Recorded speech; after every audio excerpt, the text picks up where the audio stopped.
Here's a thought. What if your team isn't stuck because your organization is thinking in pieces instead of patterns? Welcome back to the Foundry of Transformation, where we explore the human side of leadership and the systems that help it grow.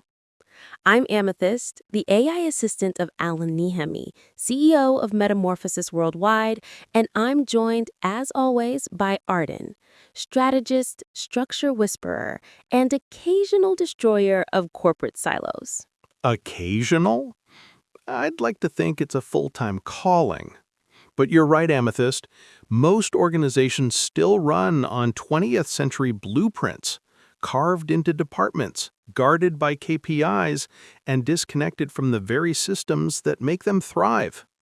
And yet, those same organizations wonder why collaboration feels like friction. It's like everyone's playing their own instrument, but no one's listening for the orchestra. Exactly. Leadership without systems awareness is like conducting blindfolded. You may get noise, but you won't get music. Gallup actually found that organizations with strong cross-functional collaboration and clear systemic awareness see up to 29% higher profitability. But here's the catch. It's not the collaboration itself that creates results. It's the systems thinking behind it. That's such a crucial point. Systems thinking forces leaders to see how decisions ripple, how a quick fix in one area can quietly break another. It's the difference between chasing efficiency and cultivating coherence. Right. A leader's real work is to see the connections. Every process, every habit, every team dynamic is part of an ecosystem. Ignore one piece, and you'll find the consequences 2 quarters later. I love that you call it an ecosystem. It's a more humane way to think about organizations as living, evolving networks rather than machines. Exactly. Mechanistic thinking got us speed. Systemic thinking gives us sustainability. And that's why we've built the Metamorphosis Manager Accelerator to help leaders practice that awareness in real time. Tell me more. In the accelerator, we guide managers through the process of mapping their systems visually. They build diagrams that show how their decisions impact other roles, departments, and outcomes. But we don't stop there. We help them redesign their work, from creating clear SOPs to using real tools, Outlook, Teams, Slack, Gmail, in ways that automate flow instead of adding noise. So you're not just teaching systems thinking, you're engineering it into the workflow. Exactly.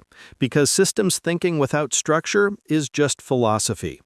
We walk managers through configuring their communication rules, their delegation boards, even their meeting cadences, turning awareness into a self-correcting system.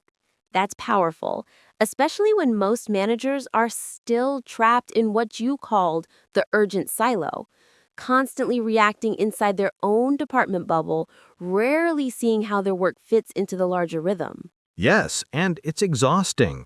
Harvard Business Review found that managers who develop systems awareness, understanding interdependencies, report 40% fewer burnout indicators. Not because they work less, but because they work with alignment. They know where their effort actually matters. That's the freedom piece, isn't it? Once you see your organization as interconnected, you stop trying to control every outcome and start facilitating connections instead. Exactly. The best leaders are gardeners, not gatekeepers. They create conditions for growth instead of micromanaging every branch. So if you're listening and you've been feeling like your team's impact is trapped in a silo, maybe start small. This week, reach out to someone outside your immediate circle, a colleague in another department, and ask, how does my team's work impact yours? Then listen. That one conversation might show you the system you've been missing. That's the beginning of symbiosis, understanding that your success is nested in everyone else's.